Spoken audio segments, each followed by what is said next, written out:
Abraço! Hoje é um ótimo dia para começar de novo. 1% todo dia. Deus, saúde, família e trabalho. Nunca inverta esta ordem.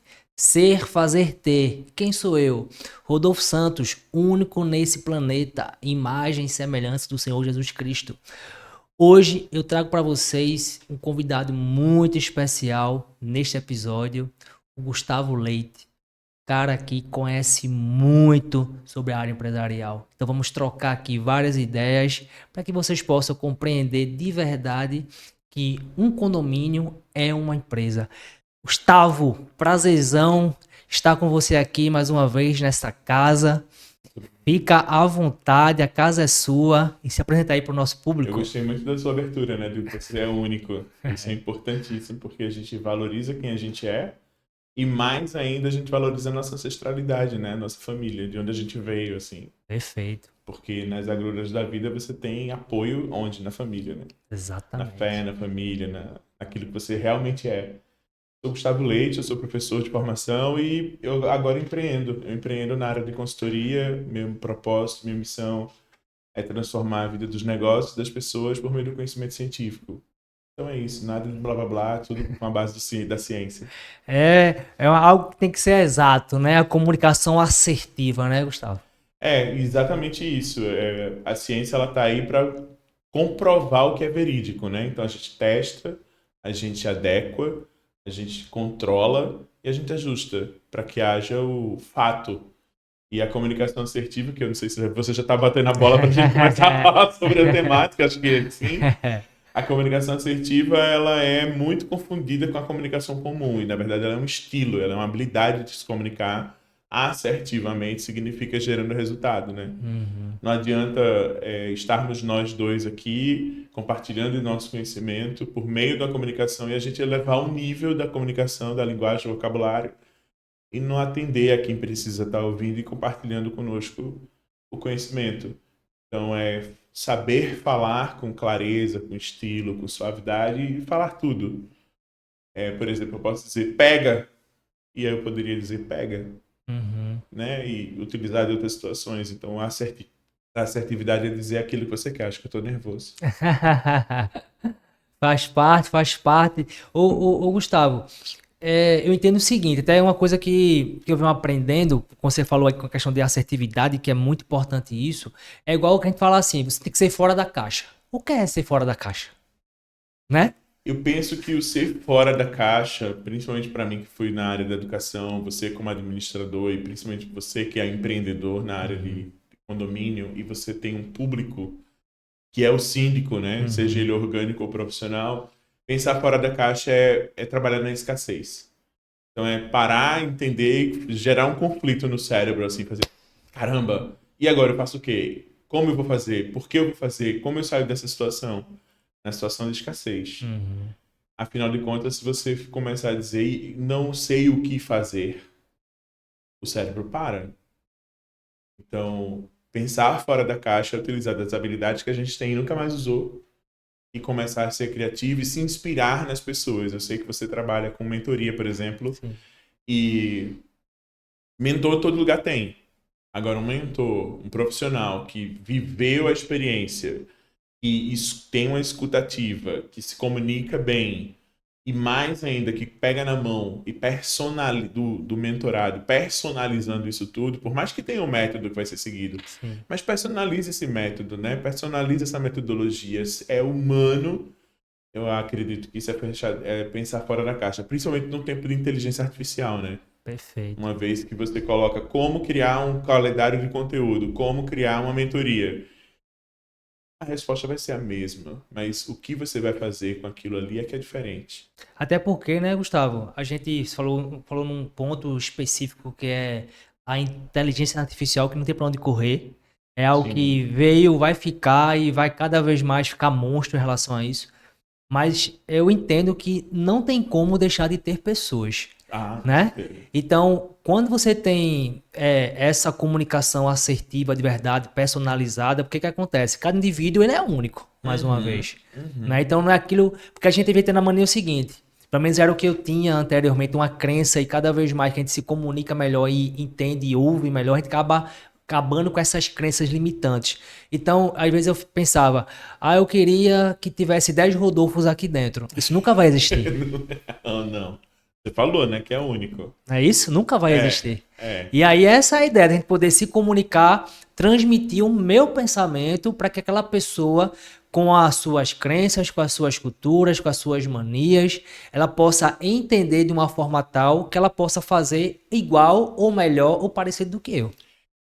Eu acredito que quando você diz que quer ter, gostaria que fosse possível ter 10 Rodolfos e a gente sabe que não vai ter, mas você enquanto gestor, enquanto líder, enquanto mentor, você consegue provocar essas 10 pessoas a melhorarem enquanto suas competências, enquanto suas habilidades, daquilo que você espera. Olha que sonho é você ter um emprego ou um trabalho e não exercer apenas uma função, mas você exercer um cargo que vai fazer funcionar, né? E com isso colaborar. Então, você é o Rodolfo que é do planejamento, você é o Rodolfo que é do relacionamento humano, você é o Rodolfo que é do financeiro, você é o Rodolfo do gestor, de pessoas e conflitos. Óbvio que todos os seus funcionários não vão ser assim, mas eles podem aprender um pouco com você por meio da cultura da empresa. Perfeito. Só que as pessoas não param para planejar e executar e acompanhar isso tudo, né? Pessoas contratam, você vai fazer isso, mas eu estou te pagando para fazer. Peraí, cara, não é assim. O pagar é obrigação, Sim. né? E você não está disciplinando, ajudando na execução a ser feito, com foco a ser feito. Eu penso, Rodolfo, que criar novos hábitos transforma o indivíduo, sabe? E eu vejo isso muito na tua rotina, porque eu te acompanho no Instagram e nas outras redes sociais. E isso sai de uma inteligência humana para gerar uma inteligência artificializada. A inteligência artificial é uma ferramenta. Assim como uma planilha é uma ferramenta, um Sim, PowerPoint é uma ferramenta, perfeito. a internet é uma ferramenta, né? E as pessoas só buscam, mas o que elas entregam?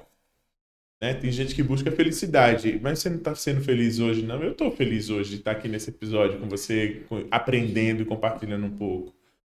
E as pessoas colocam a felicidade num lugar muito inalcançável, né?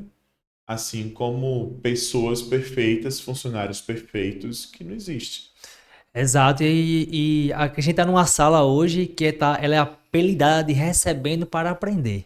Né? Legal. Aproveitar até já e agradecer a essa administradora pelo espaço que concediram, por essa sala maravilhosa, uma sala de conhecimento, uma sala realmente de muita comunicação, porque a gente é justamente isso, a gente poder entender que se a gente não corre atrás do conhecimento e se a gente não aplica o conhecimento, é mesmo que nada, é mesmo realmente que você acabou de falar aí, eu pegar, entender o que é um chat GPT e pegar várias informações ali dentro, pegar conteúdos e etc e tal, mas ficou na inteligência, não ficou na sabedoria, né? Porque a gente tem que ter uma separação muito grande entre sobre inteligência e você saber. Pelo menos é o que eu entendo. E a sabedoria é você fazer. É você tirar justamente aquela informação e você aplicar no seu dia a dia. E um dos hábitos que me fez melhorar 10 vezes mais, Gustavo, foi a leitura. Né? E tem tudo a ver com a comunicação, porque é a partir do momento que eu leio a mente de alguém que tá ali já mastigada, tá ali no livro um negócio muito bem compactuado. Então, você entender a importância disso, você cria um hábito. Então, esse hábito me fez efetivamente crescer 10 vezes mais. Então, a gente também sabe aqui que no Brasil, principalmente, a média de leitores por pessoa, de livros lidos por pessoas é em torno de 2 por ano. Nos últimos 3 anos, eu li mais de 60 livros. É o que me fez chegar até aqui, o conhecimento. Então, o conhecimento sem aplicabilidade é mesmo que nada, né? Você não deixa, você vira uma conta poupança que não rende, né? Você faz um investimento, mas é uma conta poupança que ela não rende, não é um investimento inteligente. Tem tanta coisa nessa tua fala que me provoca. Vamos lá. Vamos pensando aí com essa perspectiva. E sobre esses dados eu não sei dizer, mas uma perspectiva do que, como você trouxe, eu achei que era muito interessante falar de inteligência e sabedoria, né? Uhum. Quando a gente está na academia, na universidade, a gente estuda 4 tipos de conhecimentos: o conhecimento científico, filosófico, teológico e o empírico. Eu penso que a sabedoria está muito nessa pegada do conhecimento empírico, né? Do saber fazer, do fazer na adaptabilidade. Diferentemente do conhecimento teológico, porque você tem os dogmas e você acredita em uma verdade e ninguém discute sobre aquilo ali, é só uma verdade que é compartilhada. O filosófico, você fica se perguntando por quê? Por quê? Por quê? E tem a aceitação e a reflexão e o senso crítico. Mas o conhecimento científico, ele é tão importante que você acabou de dizer que você leu 60 livros em 3 anos. Um dado como esse, se você tivesse apenas lido 60 livros, mas você transformou mais de 60 oportunidades. Isso que é o bacana. Eu acredito que até as pessoas no dado que você trouxe que leram apenas 2, elas podem também, se fizerem a transformação, funciona. Sim. Esse senso crítico precisa acontecer, porque, como você falou, todo mundo é único. Então, se todo mundo é único, ninguém é igual a ninguém. Porém, a gente tem pontos de convergência, né? Numa sala como essa, de recebendo conhecimento, é provocação, é transformação, é propósito, é resultado que precisa ser trazido. Isso só é feito com conteúdo. Porque senão a gente fica no achismo. E o achismo, ele pode gerar ignorância. O que é bacana é quando você e eu aqui que estamos, a gente traz uma verdade, a gente confronta a verdade, dialoga sobre essa verdade e tenta chegar num ponto comum. Não precisa ter vencedor, né? A gente precisa ser persuasivo e não convencer o outro da nossa verdade. Não precisa ter certo e errado, o que precisa é ter fato, resultado, bem-estar. Eu fico imaginando como que as pessoas que trabalham como síndico, seja orgânico ou profissional, enfrentam isso no cotidiano. Né? Porque o cara do 801 disse que é desse jeito, o cara do 802 disse que é desse jeito, porque está pagando, mas nunca participou de uma reunião de condomínio, nunca parou para ler o regimento interno do condomínio, nunca parou para participar como conselheiro do condomínio, nunca teve uma representatividade no condomínio e só reclama porque está pagando. Então o cara não sabe viver em comunidade, né? Eu fico imaginando que esse cara, ele deve ler as manchetes do jornal, que agora são as manchetes das redes sociais, assim. E aí eu te trago uma provocação agora, né? Como que faz para poder levar essas pessoas do ponto A ao ponto B por meio de uma mentoria? Gustavo, é justamente a gente poder compreender que são pessoas. Então a gente tem que justamente trazer elas para que haja um debate de ideias. Porque como você falou aí, o cara do 801 ele pensa uma coisa, do 802 ele pensa outra coisa. Então qual é o papel do síndico? O papel do síndico é justamente fazer essa gestão das pessoas. Então ela tem que trazer, porque às vezes o cara, por não ter conhecimento, ele acaba pecando, ele acaba achando que aquilo ali é realmente o correto e o certo, como você falou perfeitamente. Tem pessoas que não participam nem da assembleia de um condomínio. Então como é que ela pode opinar sobre alguma coisa que ela não participou? Já o do 802 participou, tem um conhecimento maior do que a pessoa do 801. E aí não vai adiantar esse conflito de ideias. Então cabe efetivamente o síndico, ele ter um controle emocional primeiramente. É isso que na mentoria um dos mecanismos que eu bato muito, que é o controle emocional. Porque você está lidando com pessoas. Porque um condomínio é um prédio.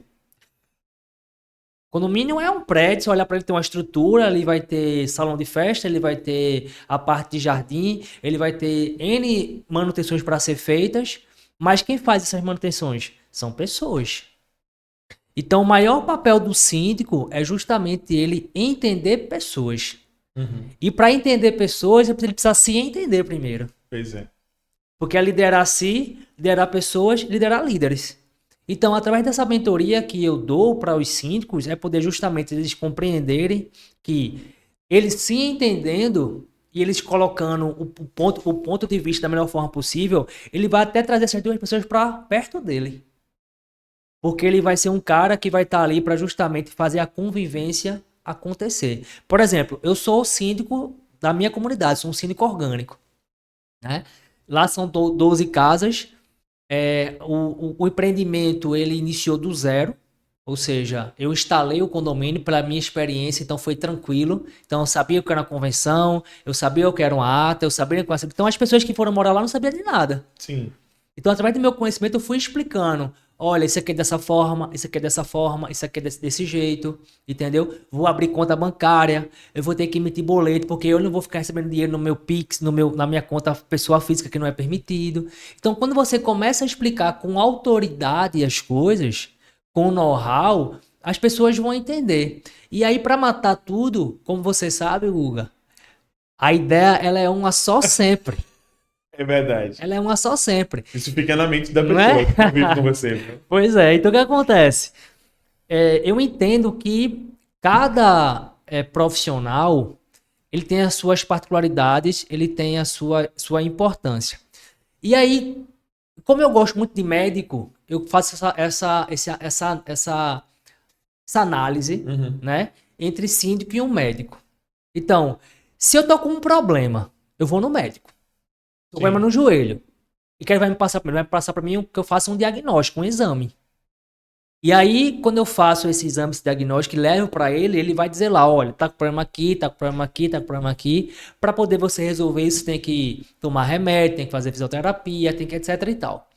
Então, se eu não faço a minha parte, um médico não tem como fazer a parte dele. Não tem. Entendeu? Então, é justamente isso. Então, o papel do síndico é entender, ou seja, fazer o exame, fazer o diagnóstico daquele problema, ele colocar nas ferramentas que ele tem que ter, que possuir, principalmente o controle emocional, e aí chamar para conversa. E a gente tem que lembrar sempre que a Assembleia ela é soberana. Se for alguma coisa que é da comunidade em si, o síndico não tem como ele resolver só. Ele leva para a Assembleia e a Assembleia resolve. Uhum. Simples assim, sem se aperrear, sem se Sem preocupar, personalidade, né? sem. É. Porque aí vem a questão que você falou: tem um síndico profissional e tem um síndico orgânico. O síndico orgânico, muitas vezes, ele não é profissional, porque às vezes ele é uma pessoa que foi ali empurrada para Sim. ser síndico. Então, para ele resolver, ele quer só resolver o problema, ele não, né? E é isso que você está trazendo, né? No seu condomínio de 12 casas, quando começou do zero, imagina se você não tivesse o conhecimento ou a atitude de buscar o Sim, conhecimento, né? Porque tem duas situações. sim. Digamos, você pelo menos já tinha um conhecimento ali adquirido. Então você começou a ferramentar isso tudo e aplicabilidade. Beleza. Mas imagina aquela pessoa que comprou a casa, comprou ali o terreno, está construindo coisa do tipo e não sabe por onde começar, Perfeito. né? E não tem recurso, as pessoas ficam esperando alguém para fazer. Então, o primeiro ponto disso tudo é a comunicação. A gente precisa dizer quem a gente é, o que a gente quer, como que vai se chegar nesse processo e o que se espera. As pessoas não dizem o que esperam mais das outras, Uhum. Diego. Ou, Rodolfo. Essa história da ideia uma só é muito isso. As pessoas não dizem o que esperam uma das outras, Rodolfo, porque elas acham que, por convivência, o outro está sabendo o que se espera ou o que quer. Ah, mas você não me viu torcendo a boca? Ah, mas você não me viu mais sério? Ah, mas você não me viu sorrindo da situação? Eu não tenho obrigação de fazer a leitura das tuas reações. Uhum. Se tu não sabes quem tu és, tu não alcança o que tu queres. Isso é fato. Porque você não vai saber muito bem que ferramentas precisa, que situações você precisa melhorar. Então, além, para chegar, eu costumo dizer isso muito na sala de aula, para chegar na comunicação eficaz, uma comunicação assertiva, você tem que ter a intracomunicação. Tenha autoconhecimento e gere autoaceitação. Eu não sei escrever um texto para a assembleia. Ok, então procure quem sabe, procure modelos, procure exemplos, estude, procure ajuda. Você não é o único que não sabe. Uhum. Ah, mas se eu disser que eu não sei, eu não sirvo para a função. Epa, peraí. Você é um indivíduo em desenvolvimento a vida toda. Você não é Marília não é a Gabriela lá do livro, Eu né? nasci Do assim, Jorge eu morri Amado. assim, né? Eu nasci assim, eu vou morrer assim. Não é assim. A gente saiu de uma pandemia faz 4 anos e as pessoas esquecem disso. Uhum. Então, na perspectiva da comunicação, a gente precisa desse conhecimento e na perspectiva de cultura. Você me ensinou muito quando você diz a mim assim, o prédio é uma comunidade, o prédio é uma instituição física, tá lá materializada, mas quando se tem pessoas, é uma comunidade. Perfeito. É uma comunidade que compartilha o hall, é uma comunidade que compartilha a área de lazer, é uma comunidade que compartilha inclusive a gestão, o ônus e o bônus Sim. disso tudo, né? E para entender o que se faz com isso tudo, você precisa participar. Só que a gente tem crenças, como você disse anteriormente, que sindicatura é um saco. É chato, não quero fazer. Esquece que você está compartilhando ali um bem. É um Sim. bem seu, é um bem material que você pode transformar, principalmente num país como o nosso, que é um recurso no momento de aperreio, no momento apertado, Uhum. né? Então, eu acredito que participar de processos de mentoria é um processo de autodesenvolvimento. E eu tenho certeza que isso não é só para uma função, é para a vida toda, né? Sim, com certeza. Aí você falou uma coisa muito importante, que é a cultura. Então, ou seja, qual é a cultura da minha comunidade? É o meu Boa. reflexo, entende? Então, a partir do momento que eu sou um síndico participativo, ou seja, não sou um síndico centralizador, por exemplo, sábado agora mesmo, a minha vizinha Flávia, até mandar um beijão para ela é a pessoa que organiza as festas no condomínio. E a gente vai ter lá o sábado do café. Então, vamos nos juntar, todo mundo lá que vai participar, vai tomar um cafezinho, comer um bolinho, né, trocar ideias, porque que acontece muito, Guga?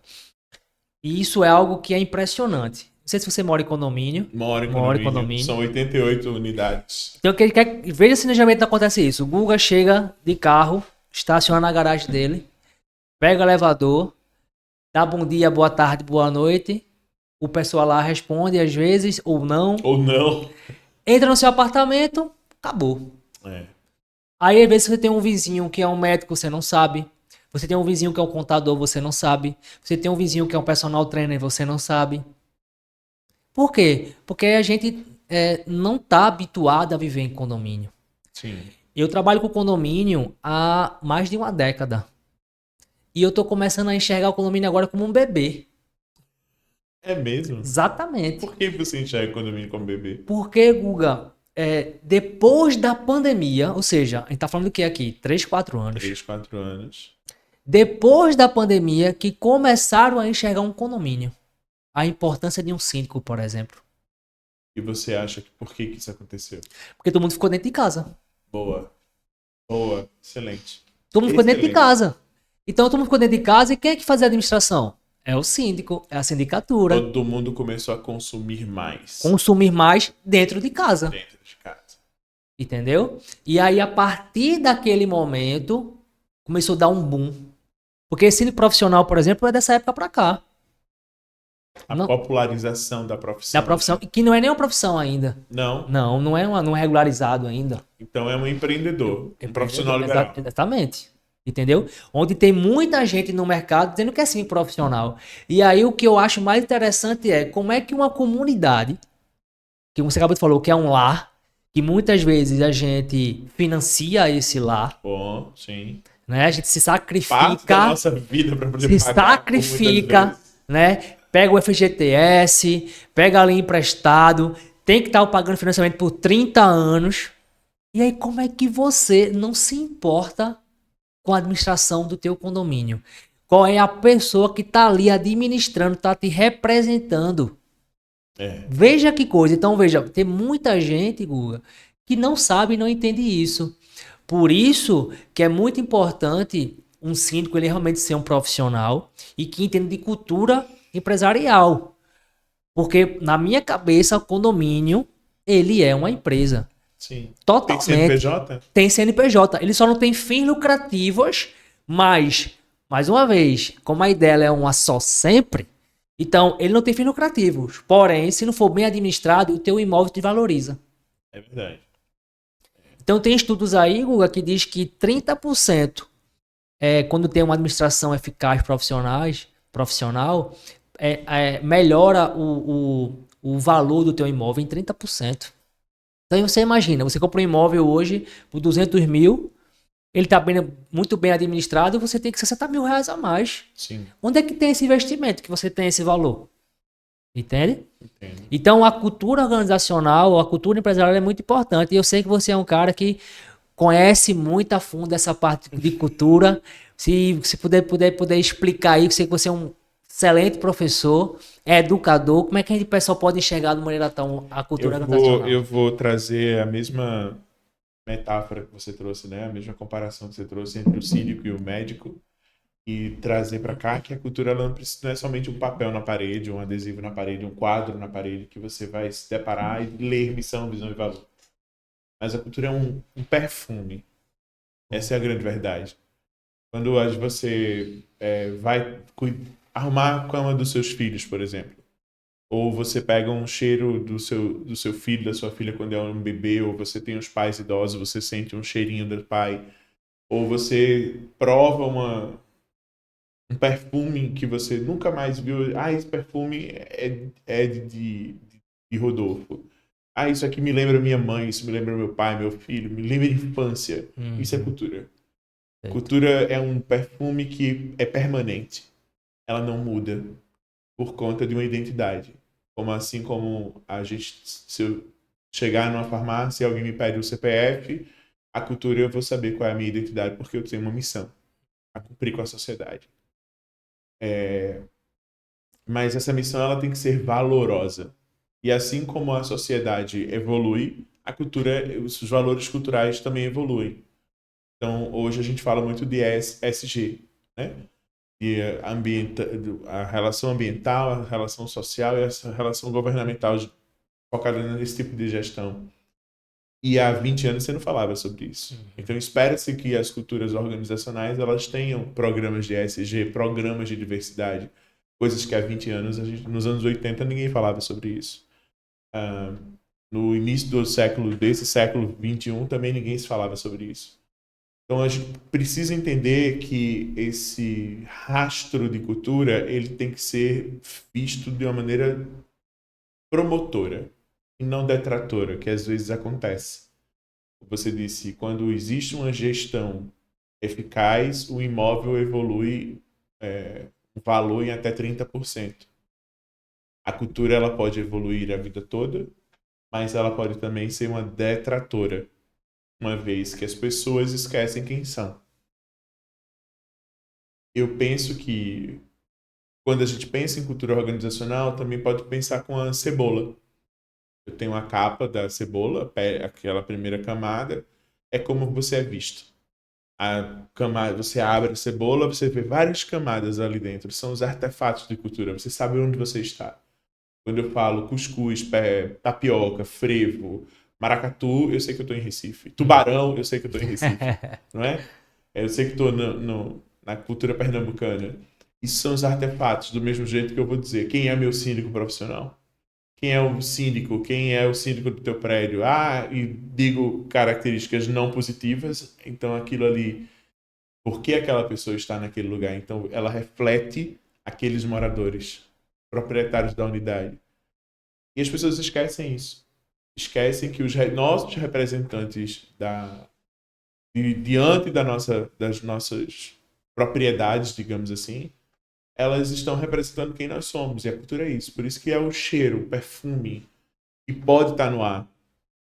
Então, a gente tem rituais de cultura presentes, como as pessoas que se integram e fazem reuniões semanais, reuniões diárias, ajustes diante disso tudo, uma gestão, um quadro de gestão à vista, isso é cultura.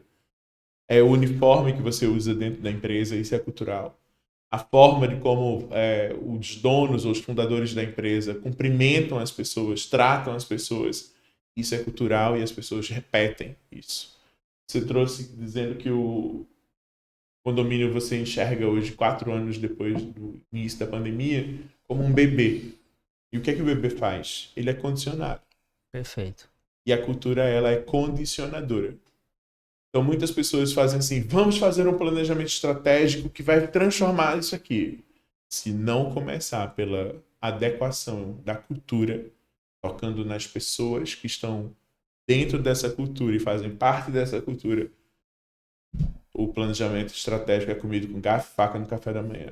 Peter Druck, né? É, é bem por aí. É As exatamente pessoas não isso. entendem isso, né? Não entendem, porque, tá ali, olha, eu tenho missão, tenho visão, tenho valor, mas Drucker diz muito isso. Se você não tem as pessoas certas nos lugares certos, você tem um problema. Porque Você vai na perspectiva latina de que eu gosto de fulano, eu gosto de cicrano, mas fulano e cicrano não está apto a isso. Então você não está gostando, você está maltratando fulano e cicrano. Você está deixando fulano e cicrano no lugar que ele não evolui. E perdendo de ter oportunidades culturais de trazer pessoas e libertar fulano e cicrano, sabe? Cara, é sensacional isso, porque eu tô nesta empresa, fundei esta empresa há 12 anos. Mas você sabe muito bem que eu fiz um curso e eu vou falar sempre sobre desse cara, que é o Marcelo Germano, que a gente geralmente costuma dizer que eu sou é, Rodolfo antes de Marcelo Germano EAG e Rodolfo depois de Marcelo Germano EAG, Acredito. né? Então, em 2021, a gente tava com 9 anos de mercado. E a gente ia quebrar, mas não ia quebrar por falta de competência técnica, mas ia quebrar por questão de emocional mesmo, de saúde emocional mesmo. Porque ele estava enfrentando uma pandemia, né?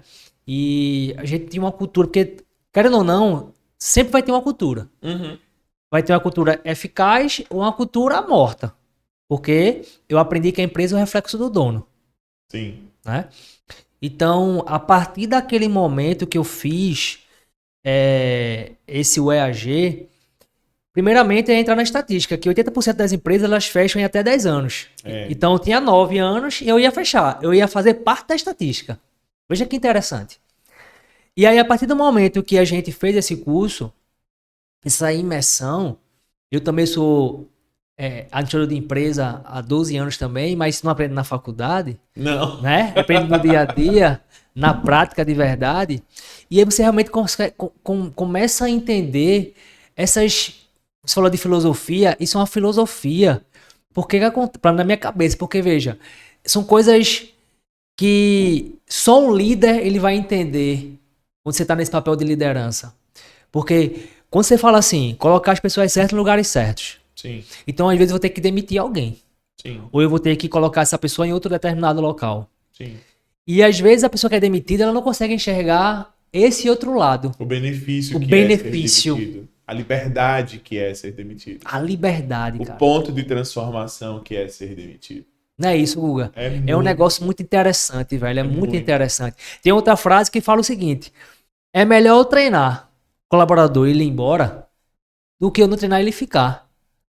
Veja que doideira. São umas coisas meio malucas É. que, Parece que não faz sentido, que né? não faz sentido, mas quando você estuda e você sente o cheiro, como você falou aí, perfeitamente bem, você começa a entender e querer cheirar mais, sentir mais.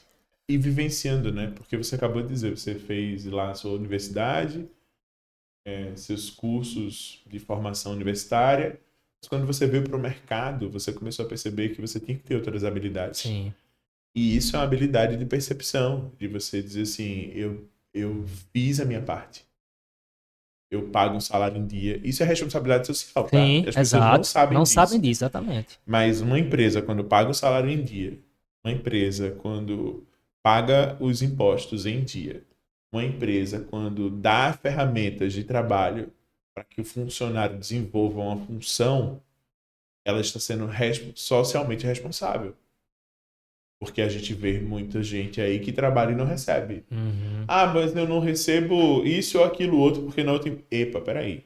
O que está no contrato, o que está no acordo que foi feito pelas duas partes, eu te dou recursos, inclusive os financeiros, e você me dá serviço.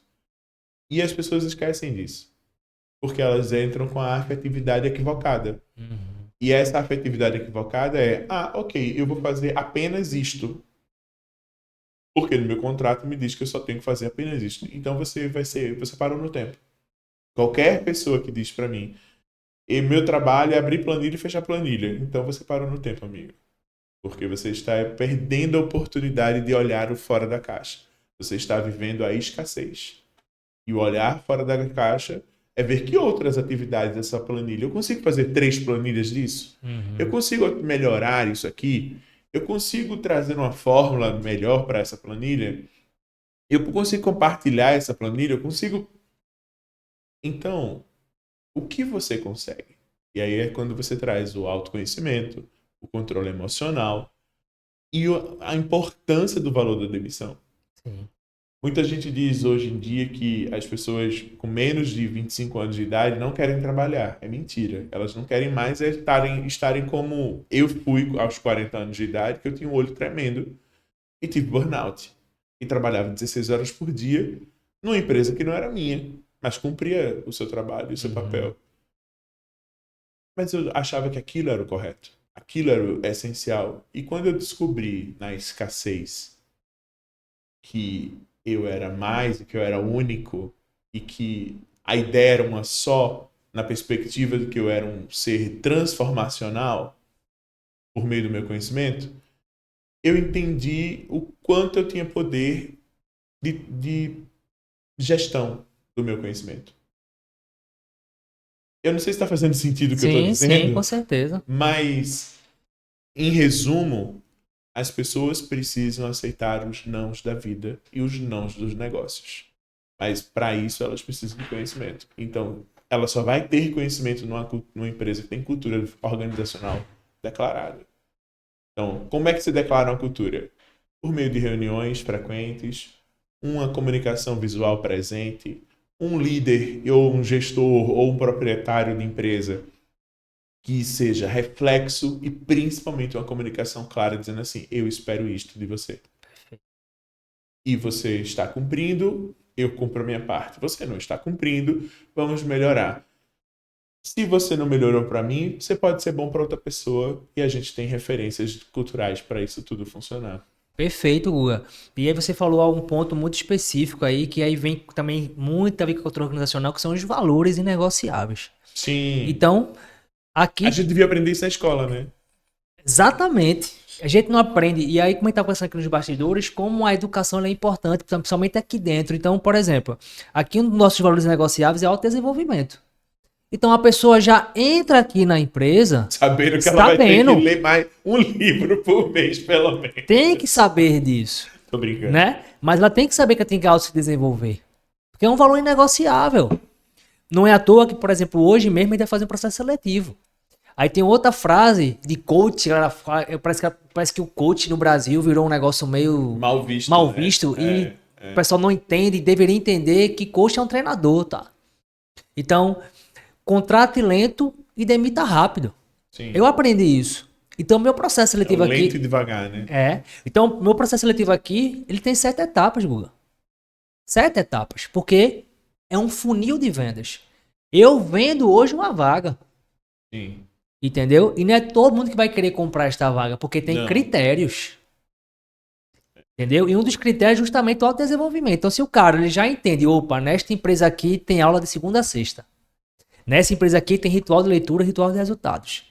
Nesta empresa aqui tem gestão, tem indicador de performance, entendeu? Tem coisas que eles precisam ser um jogador eficaz. Porque o que eu contrato é jogador. Eu Sim. aprendi isso. Eu preciso montar um time de qualidade. E tem tudo a ver justamente com os valores inegociáveis. Então, se o cara não tiver uma ética, se não tiver inovação, senso de dono, controle, performance, autodesenvolvimento, se ele não tiver esses valores, gratidão. Então, como é que eu posso estar com um cara aqui dentro que reclama?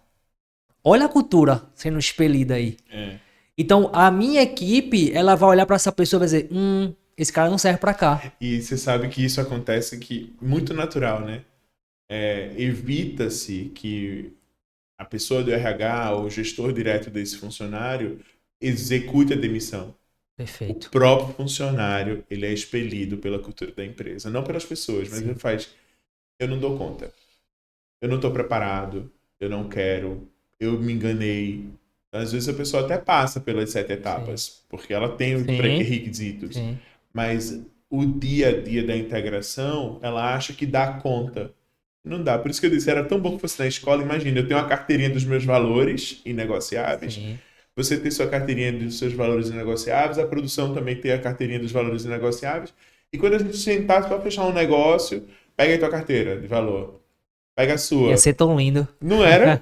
Duvido ter corrupção nesse país mais, porque as pessoas iam começar a refletir quem elas são, Perfeito. né? Assim, da mesma maneira, quando chegasse para fechar um negócio, para fazer um relacionamento acontecer, seja ele afetivo ou não, mas Que lindo e que ideal seria. E as pessoas estão esquecendo quem elas são, Exato. né? Porque hoje você, infelizmente, só quer ser executor, esquece o tanto de sentir da execução, esquece o tanto de porquê da execução, né? Os valores éticos e morais, eles estão se esvaindo por conta da ausência de criticidade das situações, né? Perfeito. Aí você falou algo, até uma coisa que me lembrei agora. Aqui no, na nossa integração, que tem uma integração Sim. também, né? Quem entra na empresa, ela tem que ler um livro chamado Comece pelo Porquê, do Simon Sinek. Que é um livro sensacional, um livro gostosíssimo de ler, para justamente você entender o seu ser. Por que que eu venho trabalhar, velho? Por que que eu acordo? Por que que eu faço isso? Por que que eu faço aquilo? Uhum. Tem uma passagem nesse livro que eu destaco muito, aqui principalmente, sobre dois pedreiros, Tá. né? Uma pessoa chega para ele e pergunta para o pedreiro um: o que que você tá fazendo? Ele: tô construindo um muro. Pronto. E aí ela pergunta pro segundo: o que é que você tá fazendo? Ele: tá fazendo uma catedral. Você que eu até não veja ela ficar pronta, mas ela vai ficar pronta com a minha ajuda. Uhum. Então veja, é como você falou aí, a pessoa que chega só para fazer uma planilha, não faz sentido. É, Ela não agrega nada nem para ela nem para ninguém. é. Isso é muito complexo. E essa pessoa ela pode ser substituída por inteligência artificial porque a inteligência humana dela não está sendo evoluída. Exato. Ela é limitada. E Exato. se brincar na limitação, ela é artificializada. Porque ela só faz uma única coisa. Lembra muito a relação do Taylor, do Fordismo. Uma linha de Sim, produção. sim. Que você, um faz A, o outro faz B, o outro faz C, o outro faz D. Mas o D nunca se conectou com A. Então a inovação não surge. O autodesenvolvimento não surge. A crítica não surge. E do que adianta surgir? Aí você faz, mas não adianta surgir porque as coisas não mudam. Mentira.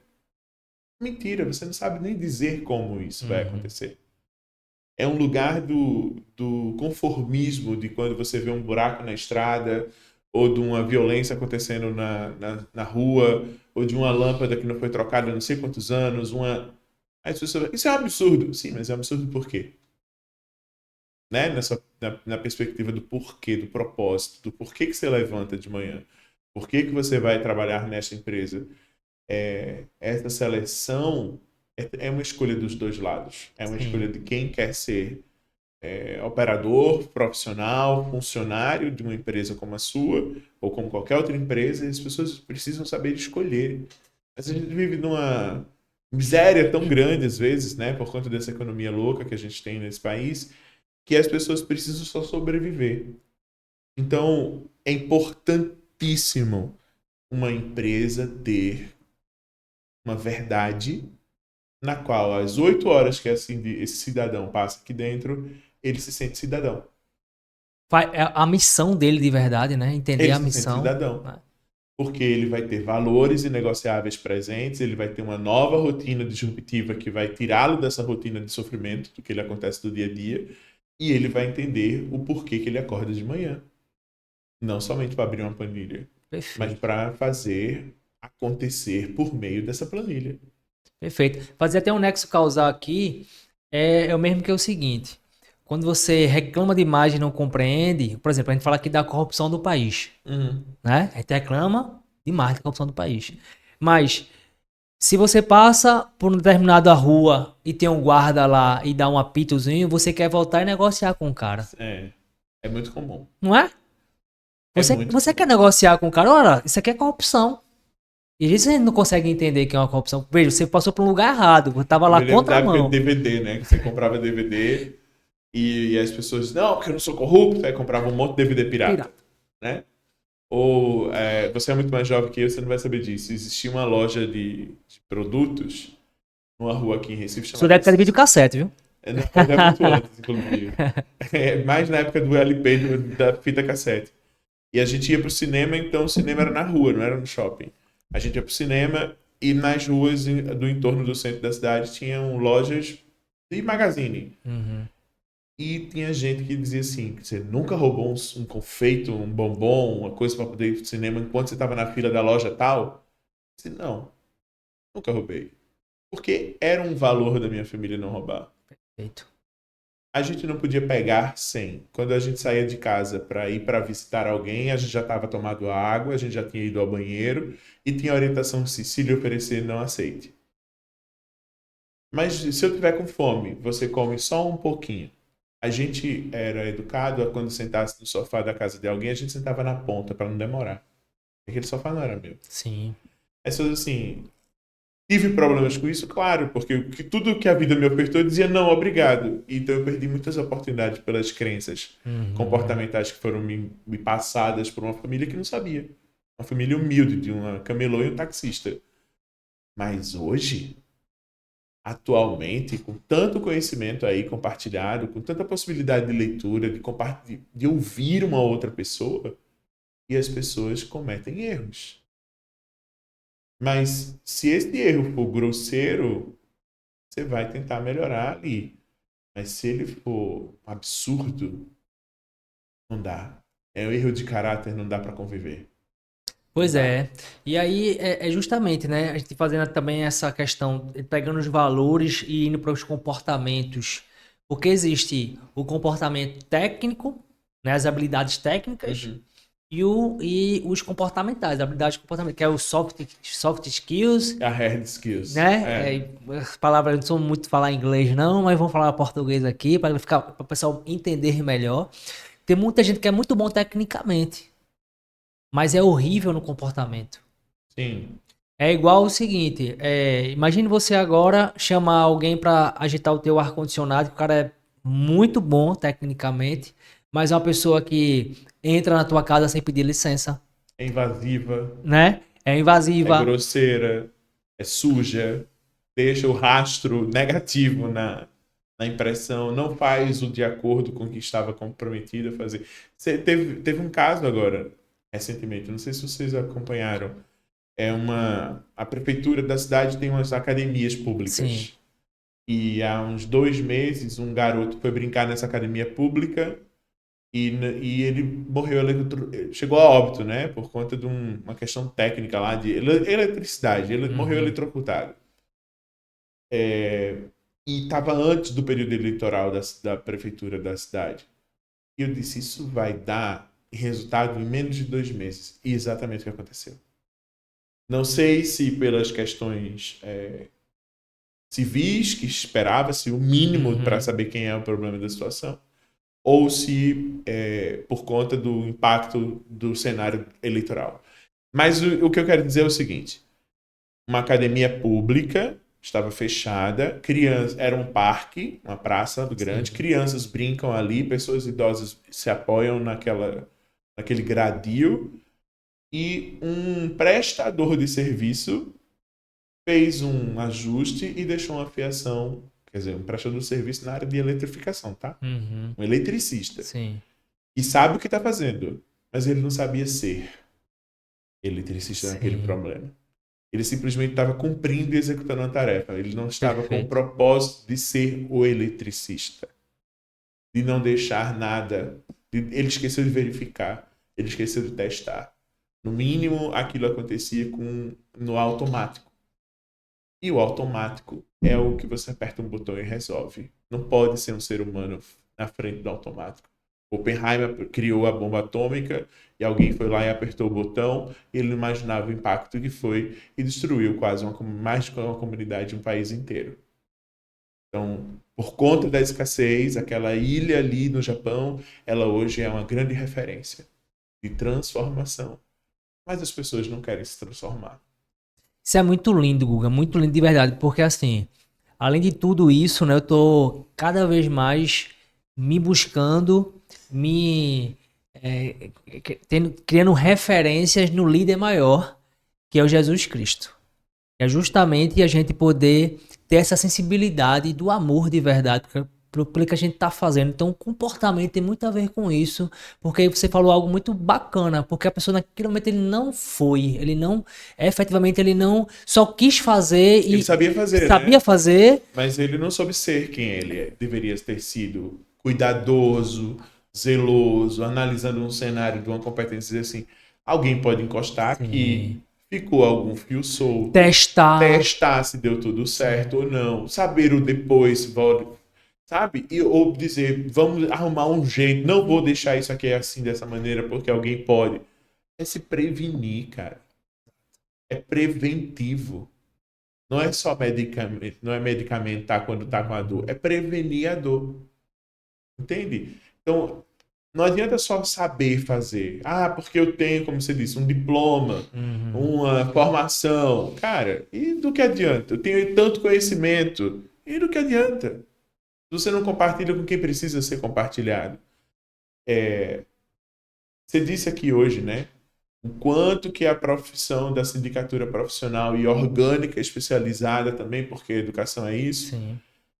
Mas se as pessoas não entenderem que educação é aquilo que tem conhecimento para transformar o mundo das pessoas, não vale a pena. E o que é mais engraçado, Guga, é justamente que as pessoas sabem que a educação muda. As pessoas têm entendimento que. Porque a ideia é uma só, mais uma vez. Então, quando você tem um filho, você morre, se dedica para quê? Para ele estude, para que ele se eduque, para que ele possa ser melhor do que você foi, porque esse é o objetivo. Mas a partir do momento que você não quer ser educado, você é uma pessoa adulta. Você não quer ser educado, você não está aqui prestando atenção na nossa conversa para entender todo o sentimento que a gente está colocando aqui dentro, para que as pessoas compreendam efetivamente, através da educação, porque você quer educação. A gente está mostrando para as pessoas aqui como é importante a comunicação assertiva, como é importante uma cultura organizacional, como é importante ter habilidades técnicas e comportamentais, como é importante os valores, né, de família principalmente, de uma estrutura familiar, ter uma espiritualidade, né? Sim. Tudo isso é de extrema importância para que a gente aqui seja realmente um agente transmissor de educação. Porque eu aprendi e entendi que a igreja não educa, a família não educa, a escola não educa, até porque a gente passa mais tempo que na empresa. 8, 10 horas por dia a gente está dentro da empresa. Então a gente tem que estar aqui efetivamente num lugar onde as pessoas se sintam à vontade, as pessoas efetivamente queiram cumprir a sua missão, 1% todo dia, porque através do livro Os Hábitos Atômicos eu aprendi que se você se doar 1% todo dia, não é só uma única coisa, são várias coisas que você faz por dia.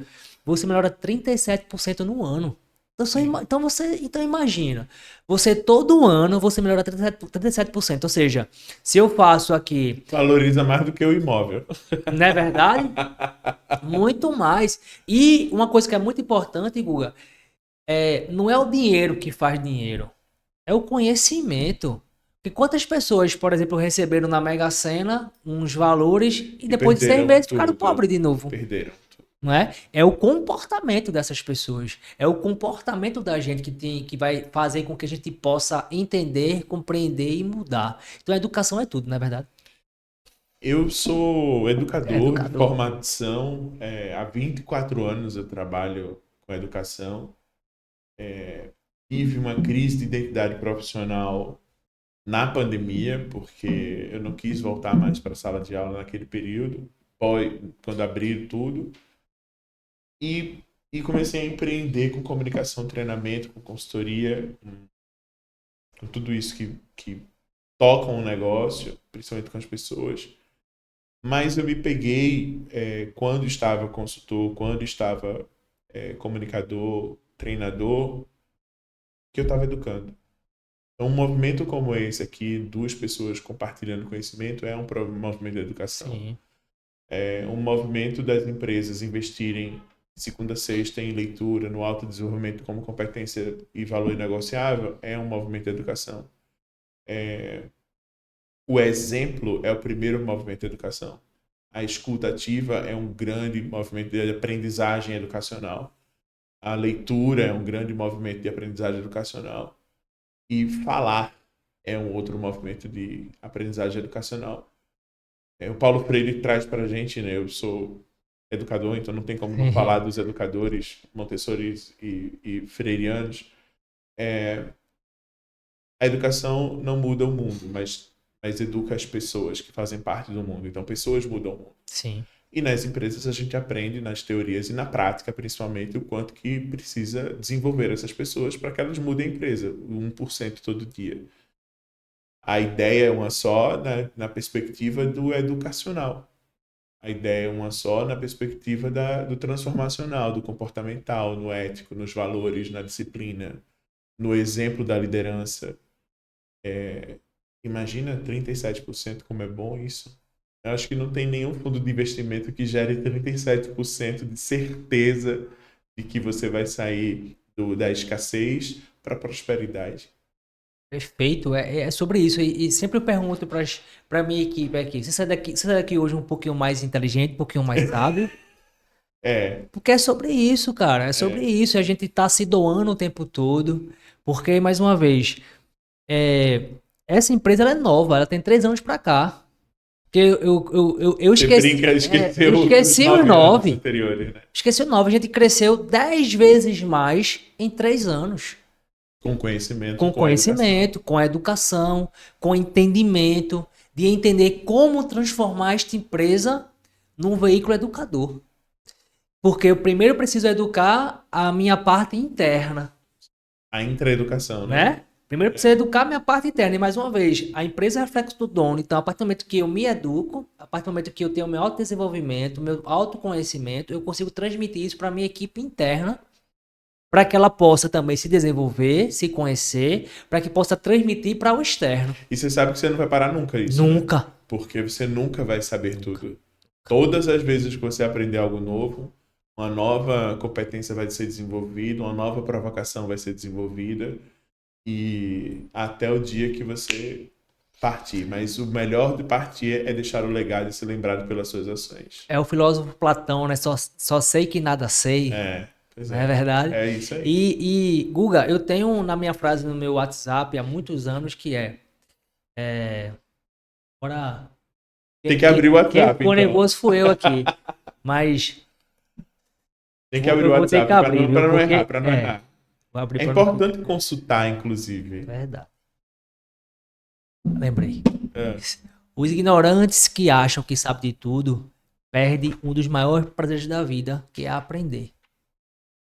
Porque a melhor coisa do mundo é você aprender. E aqui eu tenho um MacGyver, por exemplo, na produção. Você é da época e sabe que é um Sei que é MacGyver. MacGyver. Então, o MacGyver, cara, o cara fazia um fósforo, uma bomba com fósforo. Né? Então, é o cara entender que ele pode tudo. Ele pode fazer tudo.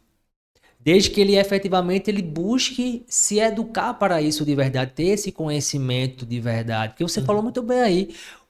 Tem uma frase de Flávio Augusto da Silva, que também eu sou fanzaço, que ele fala: é melhor ter acesso do que possuir. Então a gente tem acesso a tudo hoje. Olha para Olha trás, a prosperidade que eu tô aqui com você, nesse convite que me faz. não é? Claro. Hoje a gente tem tudo, tem acesso a tudo. Então a gente tá aqui fazendo essa gravação, daqui a pouco isso vai pro ar, isso vai ficar aqui para sempre. Pois é. Esse conhecimento. E que não muda, porque assim, a cultura organizacional ela vai existir, Sim.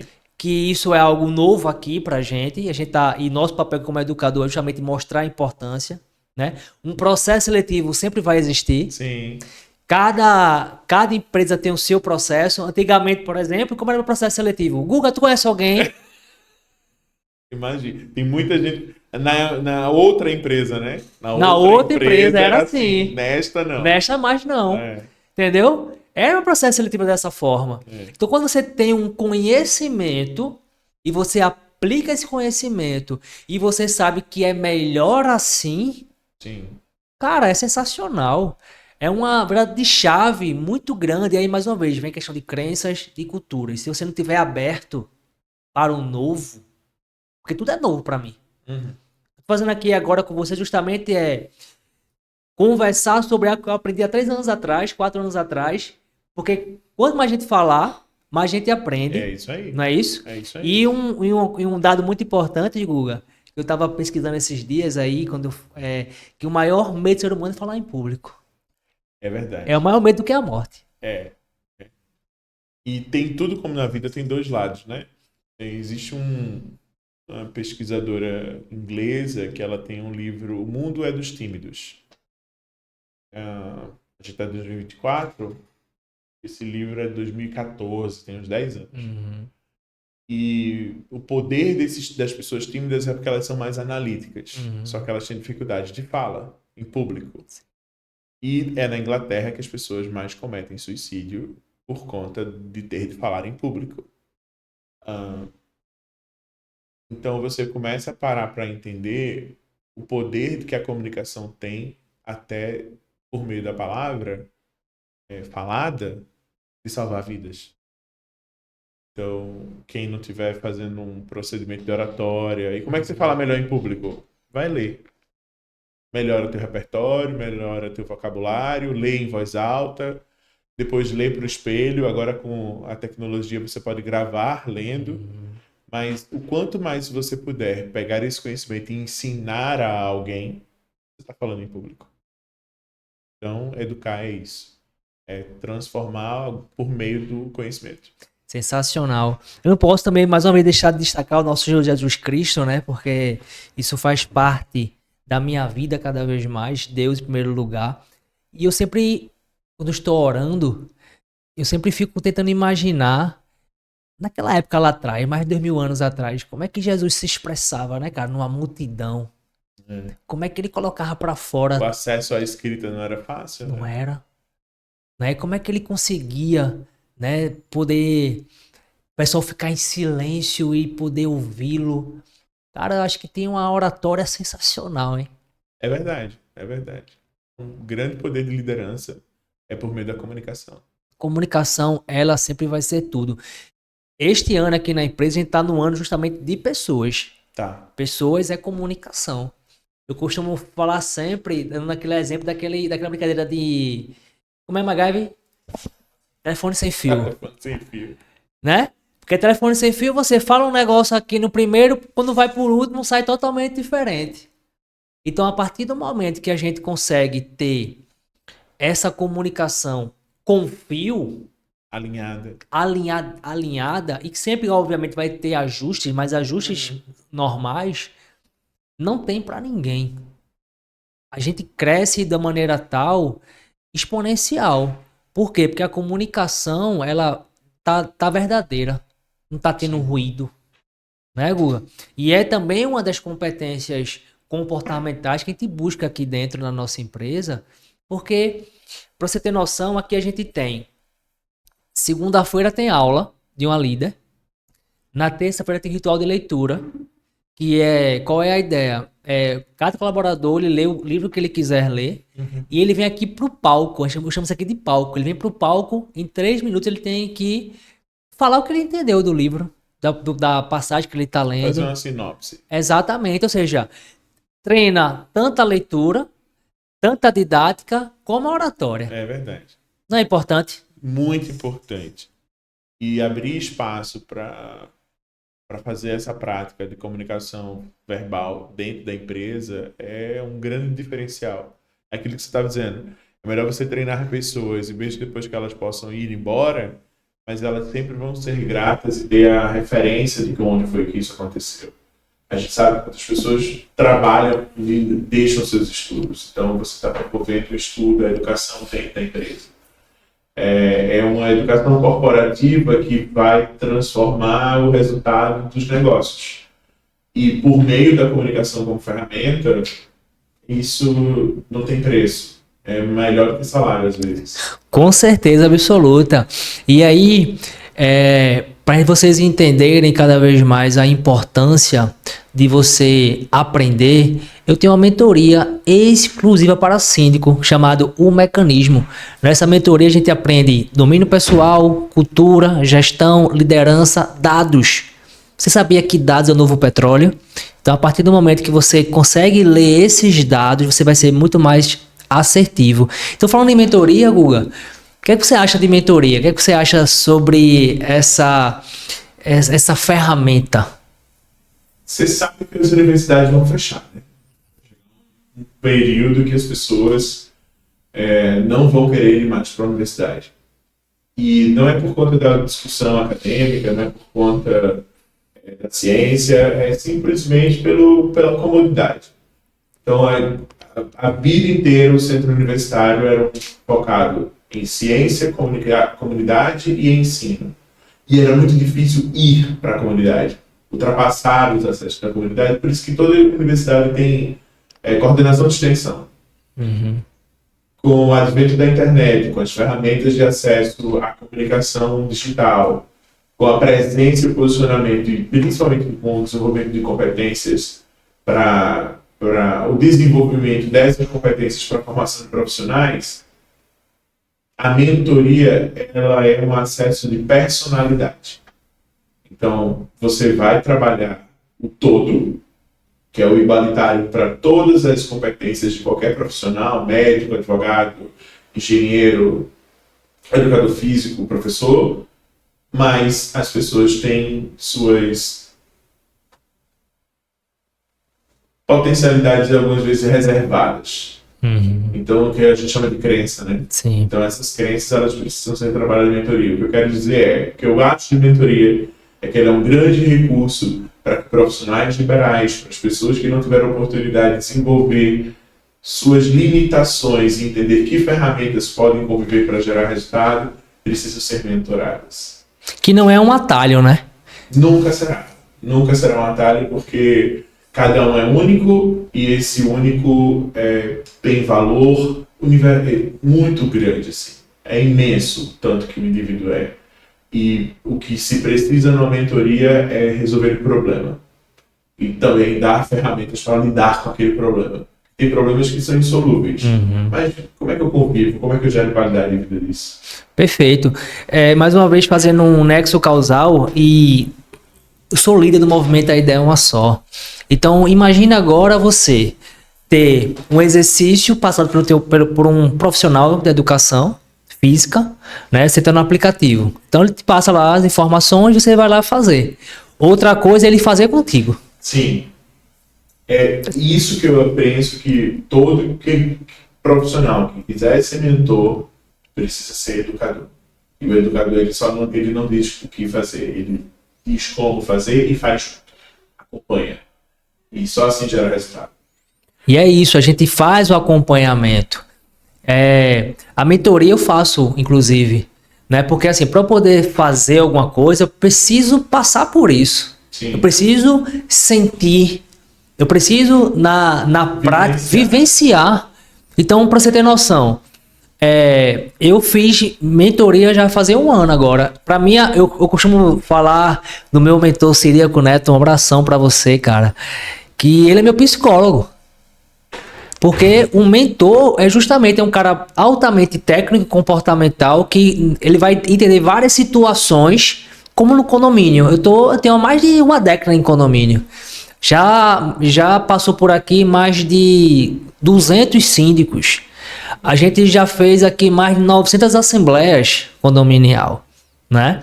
Então a gente tem um know-how muito grande de vivência de verdade. Não é só na teoria o que é um condomínio, entendeu? Então vai ter situações que rapidamente eu posso te dar uma informação que vai resolver um problema que às vezes é gigantesco. Não é isso?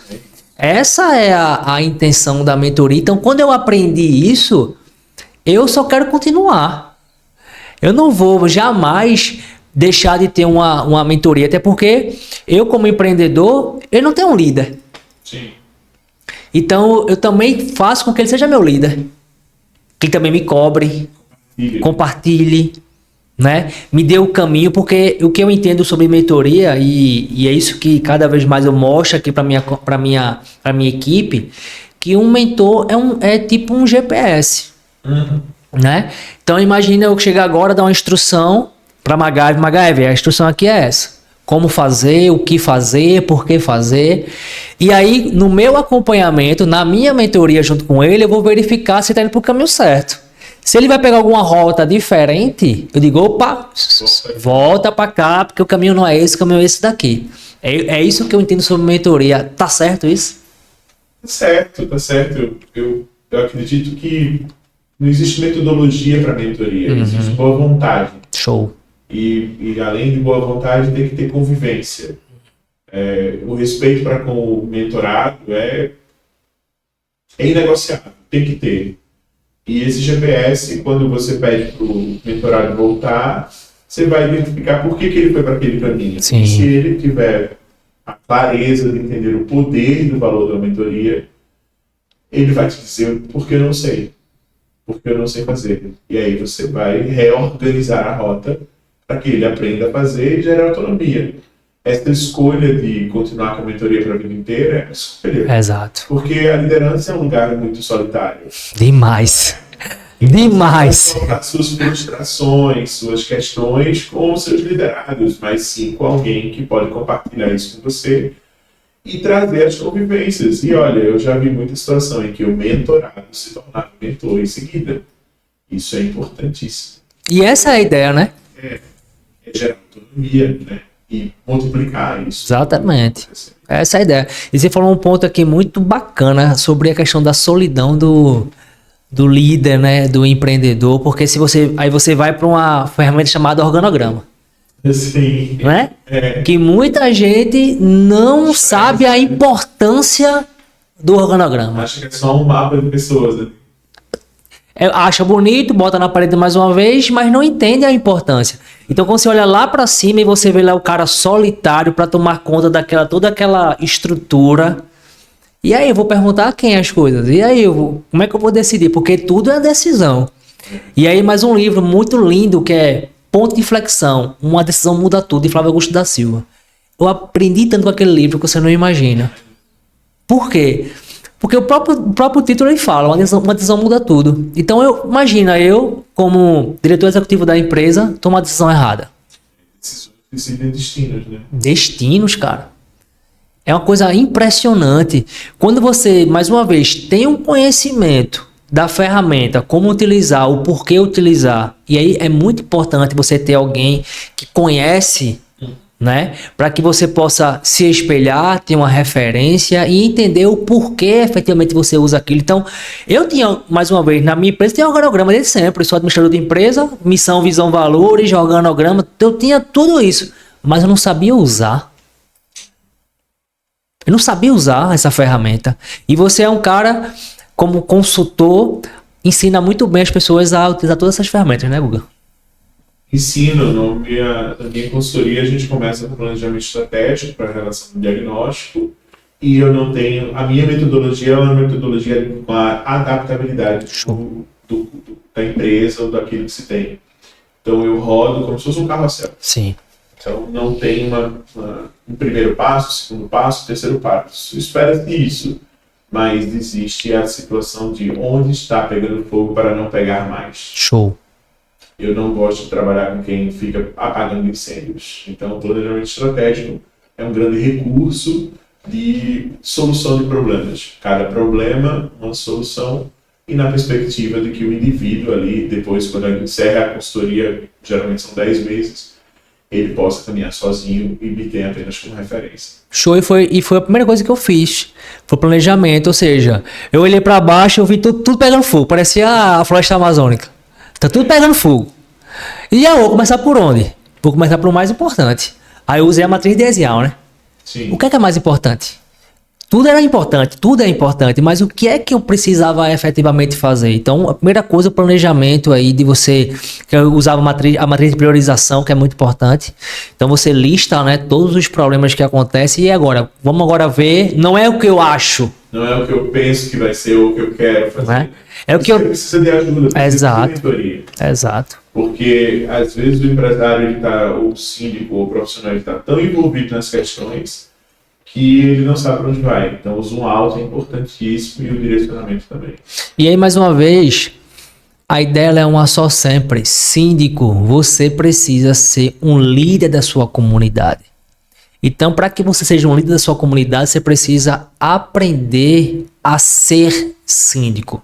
Se você entende que condomínio é uma área que você vai ter sucesso, mas não se arrisca sozinho. Eu posso te ajudar a você caminhar de uma forma tal que você vai ser mais assertivo.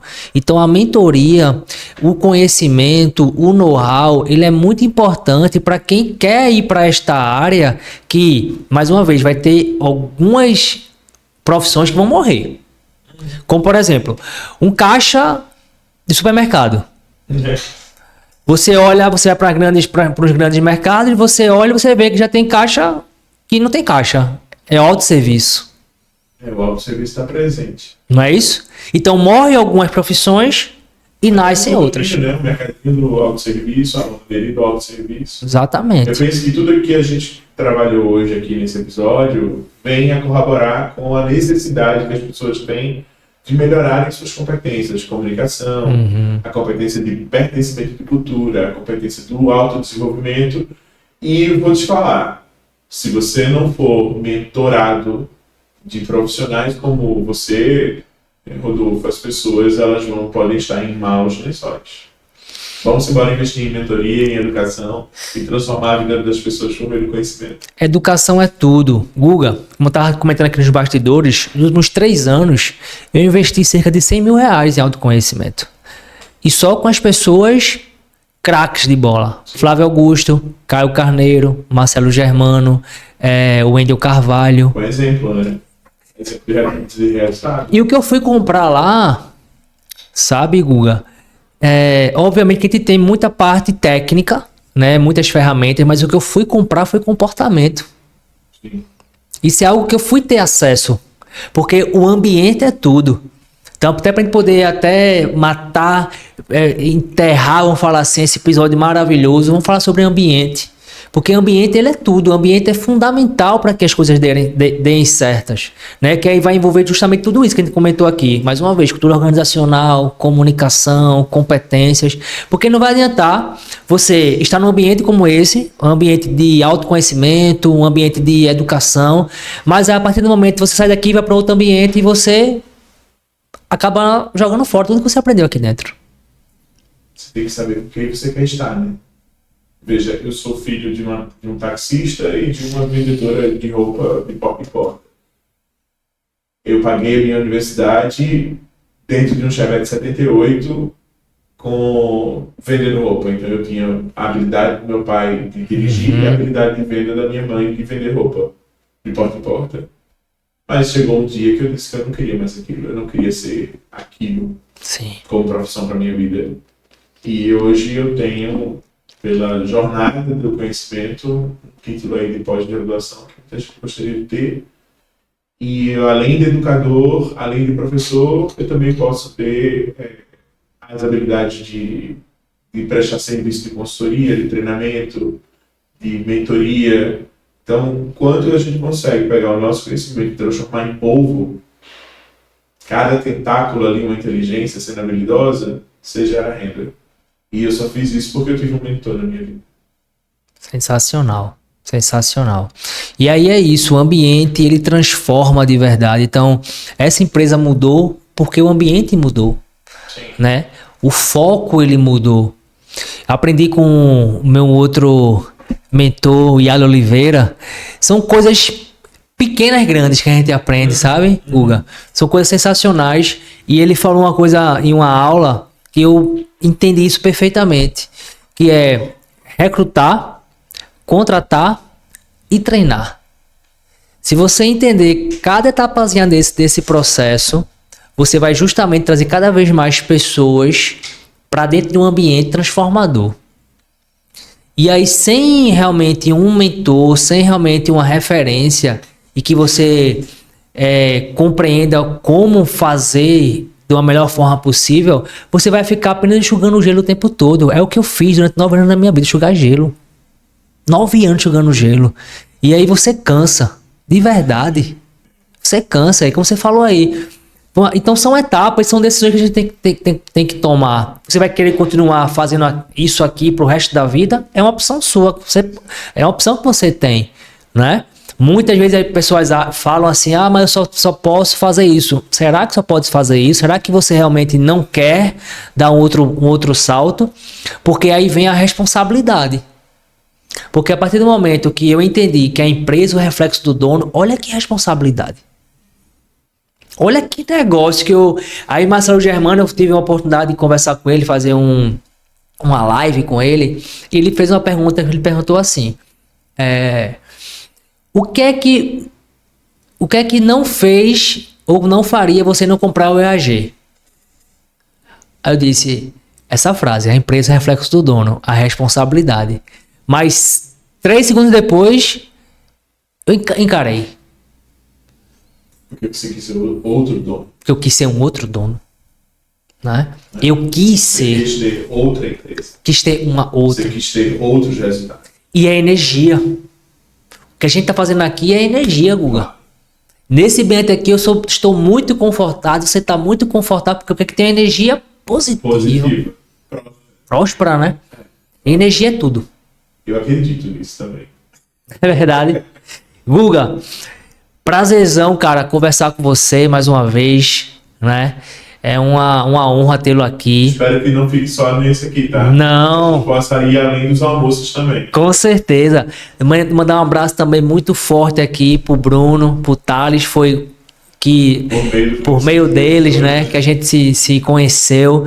Então é muito bom fazer parte desse network, fazer parte, né, desse laço de amizade, seja ela empresarial, mais empresarial, mas aí a ideia é justamente poder se conhecer cada vez mais e saber que você é uma pessoa sensacional e está aqui disponível, disposto a ajudar muitos empresários a se transformar. Eu agradeço demais a oportunidade a você, Rodolfo, ao convite, me sentir lisonjeado dessa grande verdade, porque é tudo isso que a gente falou, esse ciclo de pessoas, esse ciclo de rede de contatos, a gente consegue demonstrar, mesmo no ambiente empresarial, os nossos valores. Então, se eu tenho aqui, é porque você me valorizou e eu te agradeço muito por isso. Show, irmão. Muito obrigado. E você, se você gostou aí do nosso podcast, do nosso episódio, não esquece de curtir, de comentar, de compartilhar. Nos ajuda a entregar esta conversa, a entregar este conteúdo a mais pessoas que precisam.